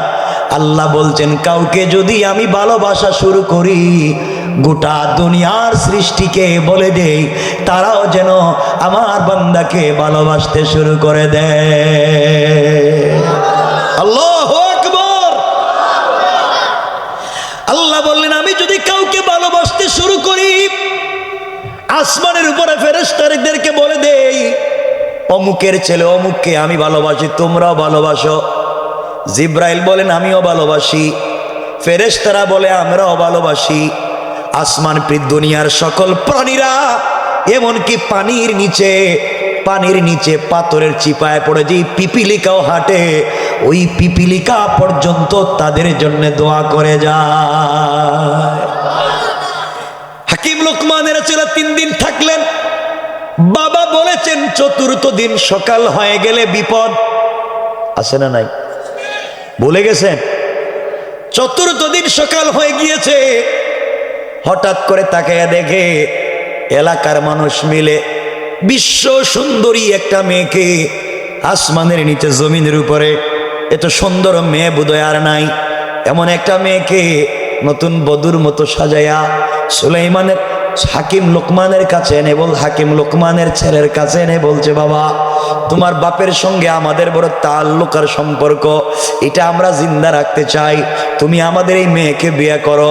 বিয়ে করলেই তোমাদের সাথে আত্মীয়তা বেড়ে গেল। কারণ দেখবেন মা বাপ মারা যাওয়ার আগে পুরাতন আত্মীয়তার সঙ্গে নবায়ন করতে চায়। কথা বলেন না কেন? হয়তো ছেলের জন্য মেয়ে আনতে চায়, নাইলে নিজের মেয়েকে ছেলের কাছে দেয়, যে পুরাতন আত্মীয়তা জিন্দা রাখে, ঠিক কিনা? আপনাদের এলাকায় মনে নাই এটা? আচ্ছা, আমার বন্ধুগণ, হাকিম লোকমানের ছেলে মেয়ের চেহারার দিকে তাকাইয়া পাগল হয়ে গিয়েছেন। এত সুন্দর মেয়ে, হঠাৎ মনে পড়েছে বাবা বলছেন বিয়ে করলেই মৌত, বিয়ে করলে, হঠাৎ বাবার কথা মনে পড়েছে, বাবা বলছেন বিয়ে করলে মৌত। এখন বাবার ওসিয়ত রাখবো নাকি মন চায় বিয়ে করি, কি করব? একদিকে বাবার ওসিয়ত, বাবার কথা তো ফেলা যাবে না, অপর দিকে মন চায় না, এত সুন্দর বিশ্ব সুন্দরী মেয়ে, আমি না হলে তো অন্য কেউ বিয়ে করবে, এমন মেয়েকে তো হাতছাড়া করা যায় না, বিয়ে করতেই চাই। আবার বাবার ওসিয়ত, হঠাৎ মনে পড়েছে বাবা বলেছেন বিপদে পড়লে 2 রাকাত, কথা বলেন, মনে পড়েছে বাবা বলেছে ভয়ঙ্কর বিপদ হলে পাশের মুরব্বীর কাছ থেকে পরামর্শ নিতে। মুরব্বীর কাছে গিয়ে বলছে, আঙ্কেল বাবা আমাকে বলে দিয়েছে চলার পথে যদি কোনো ভয়ঙ্কর বিপদে পড়ে যাই 2 রাকাত সালাতুল হাজত পড়তে, আপনার কাছ থেকে পরামর্শ নিতে। ও আঙ্কেল, এই যে মেয়েটাকে আমার কাছে বিয়ে দিতে চায়, আব্বা বলেছেন বিয়ে করলেই মৌত, মরে যাব, কিন্তু আমার মন মানে না, এত সুন্দর একটা মেয়েকে যদি আমি বিয়ে না করি অন্য তো কোনো পুরুষ বিয়ে করবে, আমি নিজে চাইও নিজে না চাইও বিয়ে করতে পারলাম না, আমার মন চায় মেয়েকে বিয়ে করি, কিন্তু বাবার ওসিয়ত, এখন আপনি বলেন কি করব? মুরব্বী ডাক দিয়া বলছেন, বাবারে তোমার মন কি চায়? আমার মন তো চায় বিয়ে করি। হাকিম লোকমানের ছেলেকে মুরব্বী ডাক দিয়ে বলছেন, বাবা 2 রাকাত সালাতুল হাজত পড়ো আর ওই মেয়েটাকে বিয়ে করে ফেলো, বিপদ যদি ভয়ঙ্কর হয়ে যায় আমি তো তোমার সাথে আছি, আশা করি আল্লাহ তোমাকে বাঁচাইয়া দিবে। সুবহানাল্লাহ পড়েন, আরো জোরে বলেন। সংক্ষেপ কথা, বিয়ে করে নিলেন। বিয়ে হয়েছে মাত্র, বিয়ের পরে তিনি মুরব্বীকে সঙ্গে নিয়ে এলাকার বাজারে যাইবেন। রাস্তা দিয়া যখন হাঁটে, কিছু দূর যাওয়ার পরে দেখে এলাকার নারী পুরুষ আবাল বৃদ্ধ বনিতা ছোট ছোট বাচ্চারা হাকিম লোকমানের ছেলের দিকে তাকাইয়া হাসে, আঙ্গুল দিয়ে ইশারা করে এই যে যায়, এই যে যায়। তিনি ডাক দিয়া বলছেন, কি হয়েছে? তোমরা শুধু আমাকে ইশারা দেও, কি করলাম? সবাই ডাক দিয়া বলে, এই জন্য তোমার দিকে ইশারা করতেছি। তুমি হাকিম লোকমানের ছেলে? কি কয় হা। তুমি কি আজকে বিয়া করছো? কয় হা। আমরা এই জন্য এদিকে তাকাচ্ছি, তুমি তো আজকে রাত্রে মরে যাইবা। তোমরা কেমনে বুঝলে আমি মরে যাইব? এলাকার মানুষ বলছে, পাগল রে, তোমার বাবা ছিলেন হাকিম, তোমার বাবার মতো জ্ঞানী পৃথিবীতে নাই, কিন্তু তোমার মতো বেওকুফ বোধহয় আসমানের নিচে আর নাই। তুমি কেমনে এই মেয়েটাকে বিয়ে করলে? নির্ঘাত তুমি বাসর রাত্রে মরে যাইবা। কেমনে রে এলাকার মানুষ, তোমরা কেমনে বুঝলে? আমরা জানি, কারণ এই মেয়েটা তোমার আগে আরো বিয়া হয়েছে 10টা। কয়টা বিয়ে? সবাই বলেন তোমার আগে মেয়ের বিয়ে হয়েছে 10টা, সকল 10 জন স্বামী বাসর রাত্রে মারা গিয়েছে, আপনি 11 নম্বর, 10 জন মারা গেছে, আপনিও মারা যাইবেন, এই জন্য হাসতেছি। তোমার মতো বোকা হাম্মকার নাই, তুমি নিশ্চয় আজকে মরবা। এই কথা শোনার পরে কি ভিতরে ফানি ঠিক আছে? কথা বলে কই কি বাপ তো কইছিল বিয়ে করলে মরবো, বিয়ে করছিলাম কেনে, এখন তো মৌত। হাকিম লোকমানের ছেলে কামতেছে, মুরব্বীর জোড়া কো হুজুর আঙ্কেল এখন তো মৌত ছড়া পথ নাই, বিয়ে করছিলাম কেন, হের নাকি 10টা বিয়ে হয়েছে, চেহারার দিকে তাকায় গেলাম, জিন্দিগিতে মনে হয় কোনো ছেলের এই দেখে নাই, আর হেরা আর 10টা কাম সাইরা লইছে। আমি এখন কি করতাম? আমি তো 11 নম্বর, 10 জন মরছে, আমি 11 নম্বর, তো বাসার পদ্ধতি নাই, চলেন দুজন ভাগি। কই ভাগতেছে, পলায়ন করতেছে, দুজন যখন এলাকা ছেড়ে চলে যেতে চায়, ওই মেয়েটা পুরো এলাকায় লোক লাগাইয়া রাখছে যেন ভাগতে না পারে। পড়ছে নি বিপদ। হাকিম লোকমানের ছেলে বলতেছে, আঙ্কেল বাবা বলছিলেন বিয়ে করলে বিপদ, কেন বিয়ে করলাম? কিছু দূর যাওয়ার পরে দেখে মানুষ বাঁশ কাটে, জিজ্ঞাসা করে কি রে তোমরা বাঁশ কাটো কেন? ওই তোমার কবরের বাঁশ। চিন্তা করেন, আমি জীবিত, আমার কবরের বাঁশ কাটতেছে, মানে তার উপর দিয়ে কি মুসিবত যায় চিন্তা করেন। আমার জিন্দা মানুষের বাঁশ কাটা হইতেছে, কি বিপদ। হুজুর আর বাসা গেলই না, এখন ভাগেন। কারো দৌড় দিছে, দৌড়। কিছু দৌড় যাওয়ার পরে দেখে কিছু মানুষ কাফনের কাপড় দৌত করে, জিজ্ঞাসা করে কি রে তোমাদের কাছে কাফনের কিসের কাপড়? কই তোমার। কার? আমি তো জীবিত, আজকে রাত্রি তো মরে যাইবা। হাকিম লোকমানের ছিল, আল্লাহ বাপের কথা তো সব মাইনে আসছিলাম, এই জায়গায় কেনই ভুল করে বিপদে পড়লাম, বাপরে তো বাপই মানছিলাম। চোখের পানি ছেড়ে কাঁদতেছে। কিছু দূর গিয়েছে, যাওয়ার পরে দেখে মানুষ কবর খনন করছে, পুরা কবর খনন শেষ। জিজ্ঞাসা করে এটা কার খবর? কই তোমার। কই বাঁশও কাটা শেষ, কাফনও আনা শেষ, কবর খননও শেষ, তাহলে আমি রয়েছি জিন্দা, তাহলে আমার শুধু মৌত বাকি রয়েছে। কথা বলেন ঠিক কিনা? কি বিপদ চলতেছে তার উপর দিয়ে। হাকিম লোকমানের ছেলে বলতেছে, আঙ্কেল আর কি? মুরব্বী বলছেন, বাবা যা হইবার তো হইছেই, ভাগবার কোনো জায়গা নাই, গুরুস্থানও রেডি, কাফনও রেডি, বাসও রেডি, কবর রেডি, ভাগবার দরকার নাই। বাপ বলছে বিপদে পড়লে 2 রাকাত, সবাই বলে না 2 রাকাত, সব চিন্তা বাদ দেও, নামাজ পড়ে রবের কাছে চাও। কারণ সাহায্য চাইতে হয় কিভাবে? আল্লাহর কাছে। সাহায্য চাইতে হয় কেমনে? নামাজ পড়ে আর সবরের মাধ্যমে। কেমনে? আর সবরের মাধ্যমে। আমার মুসলমান বন্ধুগণ, হাকিম লোকমানের ছেলের গভীর রজনী হয়ে গিয়েছে, আমাদেরও রাত্র গভীর। তিনি বাসর রাত্র যাইবেন, সব রেডি। এদিকে ডুম চিনেনি? ডুম, ডুম কি? লাশ কাটে, লাশ দাফন করে, হেরাও দেখে বাড়িতে বসে রয়েছে। হাকিম লোকমানের ছেলেকে বিষয় কি? আমি তো জিন্দা, সব দিকে রেডি, আমার কি এরা ইচ্ছা করে মারবো না? আমি কেমনে মারবো? মুরব্বীর জিকা, হুজুর কি করতাম? আমি তো বাসর রাত্রে বউর কাছে যাইতামই না, 10 জন্ডে মাইরা ফেলাইছে, এটা কত বড় জিন্নাত চিন্তা করেন। আমার গেলে তো মেরেই ফেলাই দিবে। হাকিম লোকমানের ছেলেকে মুরব্বী বলছেন, বাবা যাওয়ার আগে 2 রাকাত নামাজ পড়ে যাইবা, আর আমি বাহিরে আছি, আমার বিশ্বাস তোমার কিছু হবে না। সুবহানাল্লাহ বলেন না, আর জোরে বলেন। বাবা ঘরে যাওয়ার পরেই স্ত্রী তোমার সাথে মেলামেশা করতে চাইবে, তুমি কোনোভাবে রাজি হইও না। বউ যত চাপাচাপি করো, যদি চাপাচাপি করে তোমার সাথে মেলামেশা করার জন্য, তুমি বলবা যে আজকে রাত্র তো একজন আরেকজনকে চিনার রাত্র, এভাবে কাটাইয়া দেই। এরপরেও যদি চাপাচাপি করে, তুমি বলবা আমি অজু করে আসি, বদনা দো প্রস্রাব করে আসি, বদনা লুটা যাই আছে দেও, আমি বাহির থেকে প্রস্রাব করে আসি, অজু করে আসি, এই বলে বদনা নিয়ে দৌড় দিবা। কি দিবা? দৌড় দিতাম, দরজা লাগে যদি মাইরে ফেলায়, আমার 10 জন মাইরে ফেলাই দিছি, আর আমি তো বাঁচার কোনো পদ্ধতি নাই, দৌড় দিও।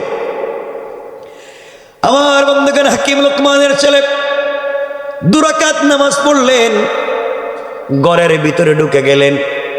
স্ত্রী তার সঙ্গে মেলামেশা করতে চাইল। তিনি বললেন, স্ত্রী রে মেলামেশা করব ঠিক আছে, কিন্তু আমার অজু ইস্তেঞ্জার প্রয়োজন, আমি একটু ওয়াশরুমে যাবো, আমাকে একটা বদনা দেও, কথা দিলাম আমি আবার আসব। এই বলে স্ত্রীর কাছ থেকে সময় নিয়া বদনা লুটা অথবা যে কোনো জিনিস পানির নিয়া এক দৌড়ে মুরব্বীর কাছে এসে বলে, হুজুর এই বদনা নিন আমারে বাঁচান, একবার বাইরে এসি আর ঢুকতাম না, বাচ্চা গেছে গেছে তো আর ঢুকতাম না।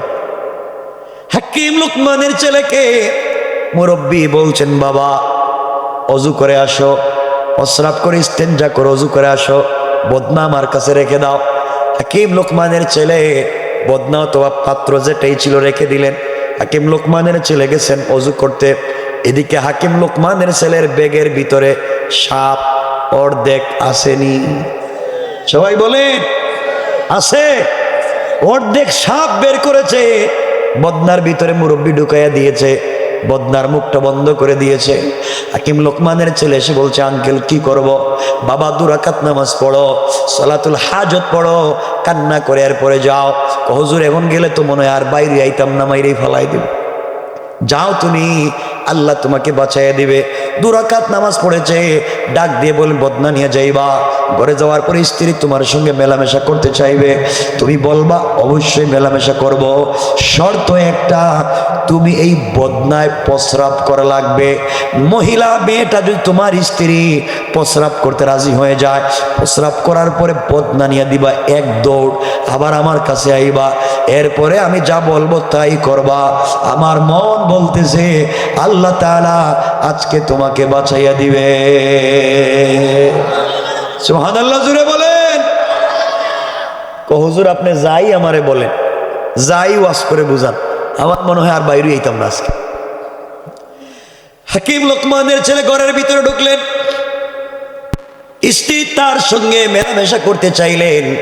তিনি বললেন, স্ত্রী রে তুমি এই বদনার ভিতরে প্রস্রাব করতে হবে, শর্ত একটাই, এরপরে আমি মেলামেশা করব। স্ত্রী কোন উপায়ান্তর না পেয়ে ওই জায়গায় প্রস্রাব করলো। প্রস্রাব করার পরে হাকিম লোকমানের ছেলে বদনা নিয়ে দিছে এক দৌড়ে বাহিরে আসছে, কাঁপতেছে মুরব্বীকে জড়াইয়া। মুরব্বী বলছেন, বাবা বদনাটা উল্টাইয়া দাও। উল্টাইয়া দিয়েছে, উল্টানোর সাথে সাথে কি আজীব কারবার, তাকাইয়া দেখে বিষাক্ত একটা সাপ অর্ধেক, আরো ছোট ছোট কালো 2টা বিষাক্ত সাপ দেখা যায়। হাকিম লোকমানের ছেলে কান্না করে ডাক দিয়া বলছে, আঙ্কেল আর হয়তো আমি বাঁচবো না, আমি রাত্রে মরে যাব। আমি যদি মরে যাই আমার বাবার কাছে আপনি খবর পৌঁছাইয়া দিবেন।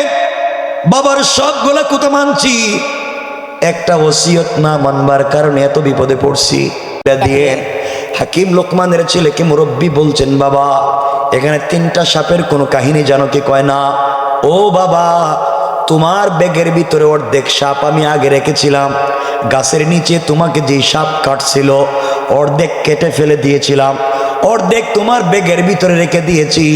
তুমি বদনা নিয়ে যখন আসছিলা ব্যাগের ভিতর থেকে অর্ধেক সাপ বের করে বদনার ভিতরে দিয়েছিলাম।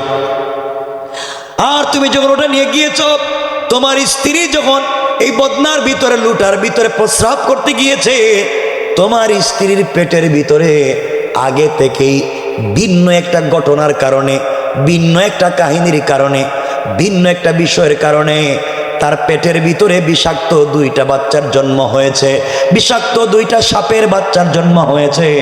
বিষাক্ত একটা সাপের বাচ্চা 2টা কেন জন্ম নিয়েছে, ঘটনা কি ভিন্ন ঘটনা আছে।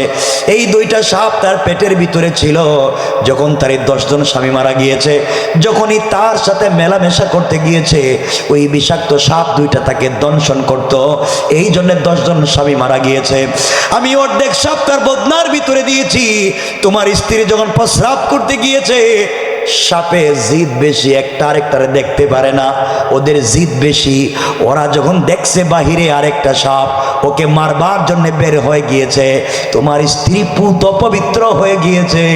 তোমার স্ত্রীর ভিতরে আর কোনো সমস্যা নাই, এখন মেলামেশা করলে আর তুমি মরে যাইবা না।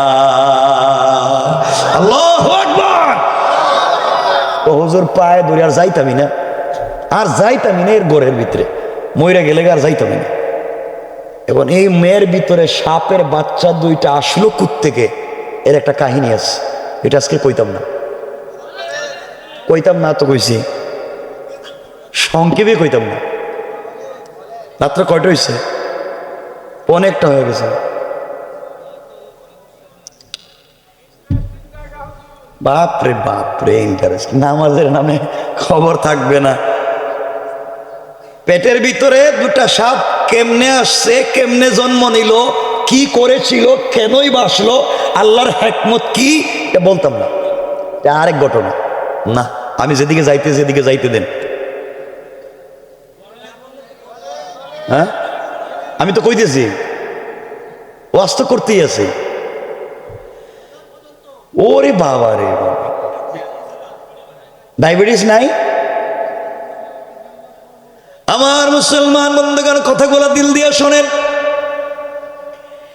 এক পর্যায়ে তিনি বলছেন, বাবা তোমার স্ত্রী আর তোমার আজ মরবে, তুমি আর মরবে না, তোমার সব সমস্যার সমাধান। আবার 2 রাকাত নামাজ পড়ো। সাপ কেন পেটের ভিতরে জন্ম নিল ওইগুলো রেখে দিলাম।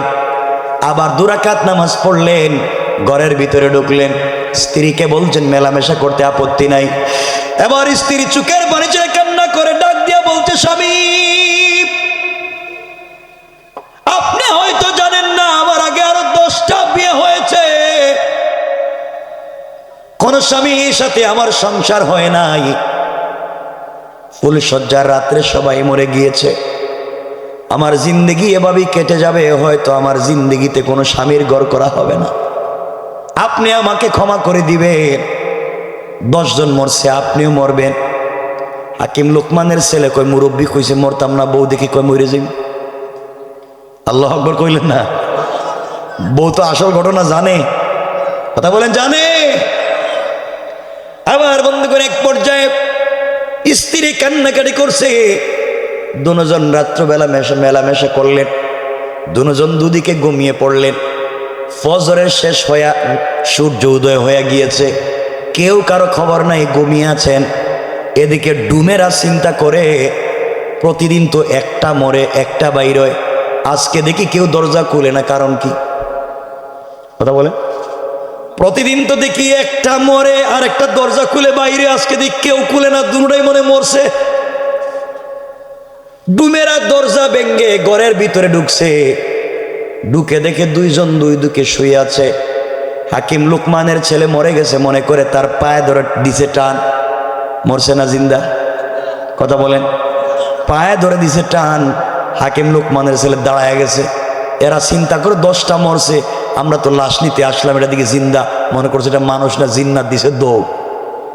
ডুমেরা বড়ইয়া দিছে দৌড়। পাবলিকে দৌড়াও কেন? কইটা জিন্নাত, এটা মানুষ না, এটা মরে নাই, দিছে দৌড়। কিছুক্ষণ পরে বউ ঘুম ভাঙছে, ঘুম ভাঙ্গার পরে দেখে হে মরে নাই, হেও দিছে দৌড়। মরলো না দেখি, সব মরে গেছে গা, এ দেখি মরলো না, আজকে দিছে দৌড়। সবাই দৌড়ায়। হাকিম লোকমানের ছেলে বারবার বুঝাতে চাইলেন, আসলে আমি লোকমানের ছেলেই। ঘটনা পুরোটা বর্ণনা করলেন, সব ঘটনা খুলে বললেন, সবাই বুঝলো। আমার বন্ধুগণ, এখানে আরো কিছু কথা আছে। সবাই বুঝার পরে স্ত্রীকে বুঝাইয়া বললেন, তুমি এখানে থাকো, আমার সফরের উদ্দেশ্য বিয়ে। হাকিম লোকমানের ছেলের সফরের উদ্দেশ্য বিয়ে নাকি টাকা? কথা বলেন। আমরা তো এখন টাকায় যাইতেই পারলাম না, বিয়াতে আটকে যাইতেছি। বললেন তুমি এখানে থাকো, আমার পয়সা লাগবে। মুরব্বীকে সঙ্গে নিয়ে সফর শুরু করলেন। যেতে যেতে যেতে যেতে চলে গেলেন ওই মুরব্বীর ওই আঙ্কেলের কাছে। বাপের বন্ধুর কাছে গিয়ে দেখলেন সাগরের পারে 2 তলা কাঠের বাড়ি। নিজের বাবার পরিচয় দিয়া বলছেন, আঙ্কেল আমি হাকিম লোকমানের ছেলে, আমার বাপ আপনার কাছে 3000 দিনার অথবা দিরহাম পায়, টাকাটা দিয়া দেন, আমি আসছি। মুরব্বী ডাক দিয়া বলছে, বাবা যে কেউ আমার কাছে টাকা পাইলে আমি কিন্তু সরাসরি টাকা দেই না, আমার বাড়িতে রাত্রবেলা থাকতে হয়, সকালবেলা কিন্তু আমি টাকা দেই। হাকিম লোকমান বলে দিয়েছেন, বাবা রাত্রবেলা থাকলে বাঁচার কোনো সম্ভাবনা। কথা বলেন। মনে পড়েছে বাবা বলেছেন, যদি রাত্রবেলা থাকতেই হয় 2 রাকাত নামাজ পড়তে হবে, বিশেষ প্রয়োজনে মুরব্বীর পরামর্শ নিতে হবে। রাত্রবেলা সিদ্ধান্ত নিলেন, মুরব্বীকে বলেন, আঙ্কেল কি করা যায়, যা হয়েছে আমরা থেকে যাই। সিদ্ধান্ত নিলেন, রাত্র থেকে গেলেন। উপরে 3 রুম, এক রুমে মুরব্বী থাকে, 2 রুমে তার 2টা ছেলে থাকে। আর যারাই যায় পয়সার জন্য তাদেরকে নিচতলার রুমে দেয়। নিচতলার রুমে থাকে, সাগরের পারে তার বাড়ি। অর্থাৎ রাত্রবেলা সাগর থেকে জলোচ্ছ্বাস আসে, নিচতলায় পানি ঢুকে যায়, বাহির দিকে তালা মেরে দেয়। ঘরের ভিতরে লুনা পানিতে মানুষ মরে যায়। সকালবেলা লাশ বাসায়া দেয়, কাউরে টাকা দেয় না। চিন্তা করছেন ভালো না খারাপ? কথা বলেন না কেন? আমাদের দেশে অনেক লোক আছে না, মানুষ ঋণ পায়, ঋণ যার কাছে পাইবেন এখন আপনি ভিক্ষা করতে হবে তার কাছে, পয়সা দিবেই না। কথা বলেন না কেন? হাকিম লোকমানের ছেলে গভীর রজনীতে যখন দেখলেন ভয়ঙ্কর ভাবে জলোচ্ছ্বাস আসতেছে, দুজন ঘরের দরজা ভেঙে বের হলেন। দোতলায় গিয়া ওই মুরব্বীর 2 ছেলের রুমের ভিতরে নক করলেন, বলছেন, বাবা তোমরা দরজা খোলো, আমি হাকিম লোকমানের ছেলে, তোমার বাবার সঙ্গে দেখা করতে এসেছিলাম। আমরা নতুন মানুষ, এলাকায় আমাদের বাড়ি ঘর নাই, নিচতলায় আমাদের ভয় হয়, তোমাদের ঘরে কি আমাদেরকে রাত্রবেলা থাকবার জায়গা দিবা? দোতলায়। সকাল হয়ে গেলে আমরা চলে যাব। 2 ভাই তো আসল ঘটনা বাপের জানে না, কীর্তিকলাপ। তারা যখন হাকিম লোকমানের ছেলের নাম শুনছে, 2 ভাই বলছে, আপনারা 2জন মেহমান আমাদের রুমে থাকেন। আমরা নিচে গেলাম। আমার বন্ধুগণ 2 ভাই যখন নিচে গিয়েছে, হাকিম লোকমানের ছেলে দোতলায় গিয়েছেন। গভীর রাত্রে জলোচ্ছ্বাস আসছে, নিচতলায় পানি ঢুকছে, মুরব্বীর 2 ছেলে নিচতলায় মরছে। কথা বলেন, কথা বলেন। আপনি পাবলিক রে ঠকাইবেন, আল্লাহ যে দিন ধরবে ওই দিন কিন্তু অস্তিত্ব রাখবে না। ঠিক কিনা বলে? আমার আল্লাহ কোরআনে বলছেন, ইন্না কাইদাশ শাইতানি কানা দাঈফা। আল্লাহ বলছেন, তোমরা যত কৌশল করো রে, তোমাদের কৌশল আমি আল্লাহর কাছে মশা মাছির চাইতে আরো বেশি দুর্বল। কোন ঠিক কিনা? তোমরা চাইছো, তুমি চাইছো হাকিম লোকমানের ছেলেকেও মারবা, তার বাপের পয়সাও দিবা না। আর আমি আল্লাহ কৌশল করছি, পয়সাও দিবা, তোমার ছেলেদেরকেও নষ্ট করবা। সকাল হয়ে গিয়েছে, মুরব্বী ঘুম থেকে উঠছে, নিচতলায় এসে হাকিম লোকমানের ছেলের লাশ বের করবে। এসে দেখে লোকমান হাকিমের ছেলের ঘরে তার 2 ছেলের লাশ। তার এলা গেল কই? দোতলায় গিয়া দেখে তার ছেলের রুমে হাকিম লোকমানের ছেলে। এই যে পরিবর্তন ব্যবধান করেছেন কে? আরো জোরে বলেন কে? এই জন্যে মানুষকে ঠকাবার জন্য কৌশল করবেন না, আপনি কৌশলে হারবেন, কারণ আল্লাহর কৌশল বড়। আর আল্লাহ কোরআনের আরেক জায়গায় বলছেন, ওয়া মাকারু ওয়া মাকারাল্লাহ ওয়াল্লাহু খায়রুল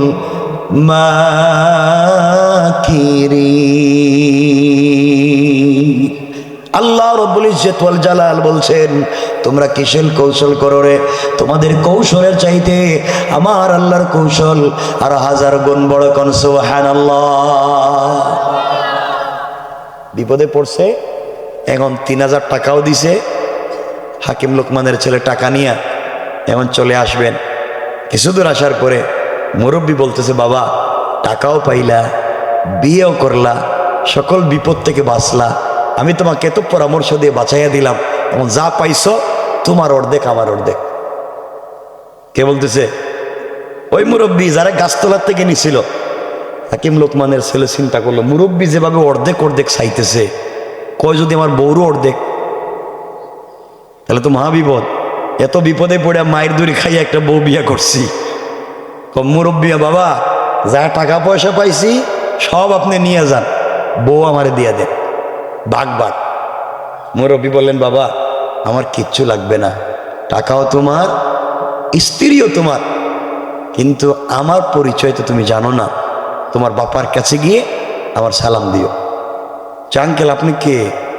আপনি তো নাম ঠিকানাও বললেন না, পরিচয় দিলেন না, সব বিপদ থেকে বাঁচাইলেন, টাকা পয়সার মালিকও বানাইলেন, বিপদ থেকে বাঁচলাম, বউও পাইলাম, আসলে আপনি কে? বাইরে তোমার নিয়ত কি? একটা, একটা হয়ে গেছে একটা। আপনাদের ঘড়ির কিটটা আসেনি সাথে? 11টা বাজে। এটা 11টা বাজে বুঝে ঘড়িতে, আমার ঘড়ি কিটা ব্যাটারি আসেনি। করে 11টা, আমি দেখি একটা করে 11টা বাজে।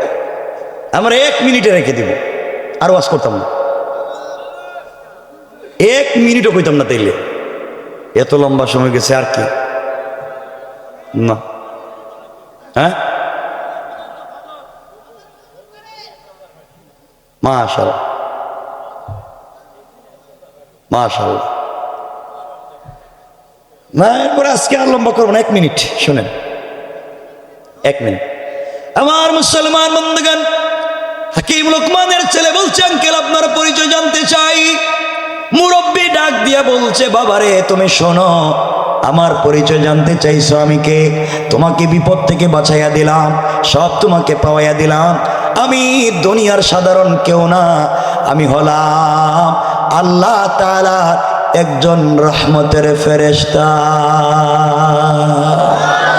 আল্লাহু আকবার। তো রহমতের ফেরেশতা আমার সাথে কেন?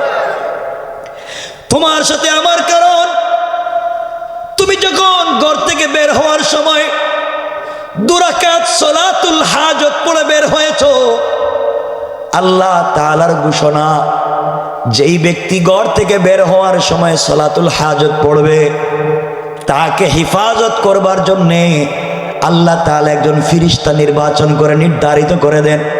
ওই ফিরিস্তা ওই গোলামটাকে সারাদিন হিফাজতে রাখে, ঝামেলা থেকে বাঁচাইয়া দেয়। তুমি এত এত এত এত নামাজ 2 রাকাত করে পড়ছো, আল্লাহ তাআলা তোমার সালাতুল হাজতের উপরে খুশি হইয়া সশরীরে আমাকে পাঠাইয়া দিয়া সালাতুল হাজতের বরকতে আমি রহমতের ফেরেশতাকে মানুষের সুরত ধরাইয়া তোমার পাশে পাশে রাইকা সকল বিপদ থেকে আমার আল্লাহ তোমাকে বাঁচাইয়া দিয়েছে। আল্লাহু আকবার। কয় রাকাত নামাজ? কয় রাকাত? ওই সময় কি নিয়মে নামাজ হতো আমাদের জানার দরকার নাই। হাকিম লোকমানের সময় কেমনে নামাজ হতো জানার দরকার নাই। এই 2 রাকাত নামাজ যদি পড়তে হয়, প্রথম রাকাতে সূরা ফাতিহার পরে কুল ইয়া আইয়ুহাল কাফিরুন, দ্বিতীয় রাকাতে সূরা ফাতিহার পরে কুল হুয়াল্লাহু আহাদ। আপনি যত সময় নামাজে দাঁড়াবেন, তত সময় রুকুতে থাকবেন, তত সময় সেজদায় থাকবেন, সমান সমান কায় মনোচিত্তে কায় মনোবাক্যে দিলকে নরম করে চোখের পানি ছেড়ে দিয়া যা চাইবেন সেজদায় গিয়া নিজের মন মতো করে নিজের বাসায় দোয়া করবেন। আপনি যখন সালাতুল হাজতে সেজদায় গিয়া দোয়া করবেন, আল্লাহর রাসূল বলেছেন, দোয়া করে সালাম ফিরাবার আগে আগে আমার বান্দার আমার উম্মতের দোয়াকে আল্লাহ কবুল করে নেয়। সুবহানাল্লাহ, জোরে বলেন। এখন হাকিম লোকমানের ছেলে কেমনে বাড়ি পর্যন্ত আইবেন, টাকা নিয়ে কেমনে আইবেন, আর এই মুরব্বী রাস্তা থেকে কেমনে নাই হয়ে যাবে, সব কথা রাখতে দিলাম। আর জামনা যাইতাম না, আমি আগে কিছু কইতাম না, 1-2 মিনিট কইতাম না, আমাকে দেওয়ার হবে না। আপনারা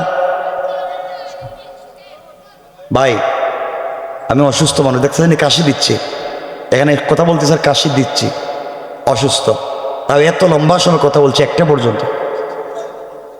একটা জায়গায় তো আসছি, ছেলেটারে পৌঁছে দিতাম, উরে বাবা রে, আজকে পৌঁছে দিতাম না, হে যেখানে আছে তার বউর কাছে দিতাম না, হে যেখানে আছে এখানে থাকো, তখন দেখি কেমনে যায়। হে বাবারে, একটা হয়ে গেছে, আর কত ওয়াজ করতাম, একটা অসুস্থ মানুষ তো, এতক্ষণ ওয়াজ করার পরে আপনারা শান্তি পান না, কিন্তু আমারা কষ্ট দিবেন। শোনেন, আপনাদের জন্য দোয়া থাকবে।